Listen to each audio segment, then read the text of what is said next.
आपने आंधी तूफान से झुग्गी झोपड़ियां गिरते देखी होंगी। तेज हवाओं से टिन की छतें होती है वो उड़ते हुए देखी होंगी, उखड़ती हुई। लेकिन अभी तक आप में से किसी ने आंधी तूफान में एक पूरे पुल को ढहते हुए देखा है?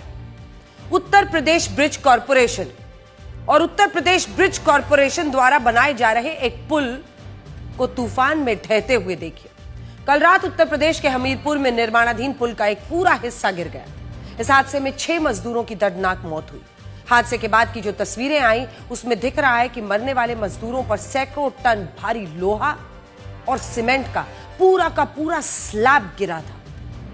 इस हादसे में हुई मौतों ने कई तरह के सवाल खड़े किए, लेकिन इन सवालों से बचने के लिए अब तरह तरह की बातें की जा रही हैं ताकि मामला किसी तरह से रफा दफा हो सके। इस हादसे पर दी गई सफाई लोगों को हैरान कर रही है। दावा यह है कि निर्माणाधीन पुल तेज तूफान और बारिश की वजह से ढह गया।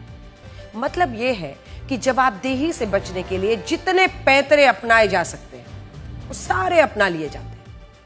यूपी ब्रिज कॉरपोरेशन को सबसे पहले तो यह बताना चाहिए कि उन्होंने निर्माणाधीन पुल के स्लैब के नीचे कौन से प्रकार का सपोर्ट सिस्टम लगाया था जो तेज हवाएं नहीं झेल पाया, और अगर वो इतना सपोर्ट सिस्टम देने के लायक नहीं था कि वो तेज हवाओं को झेल सके तो उसके ऊपर सीमेंट का स्लैब कैसे रखवा दिया?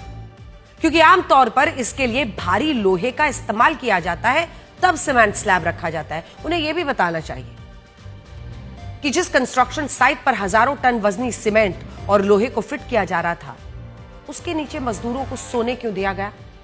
सच यह है कि हादसा इतना गंभीर है कि अब इसको लेकर हड़कंप मचा है। तो करें क्या? इससे जुड़े अधिकारियों विभागों को समझ नहीं आ रहा है हादसे की वजह क्या बताई जाए। मुमकिन है कि इस पर आपस में विचार विमर्श हुआ होगा कि भाई अपनी अपनी गर्दन कैसे बचाई जाए, और यही कारण है कि हादसे पर अलग अलग तरह के अब दावे किए जा रहे हैं ताकि पूरी घटना को जलेबी की तरह गोल गोल घुमाया जाए।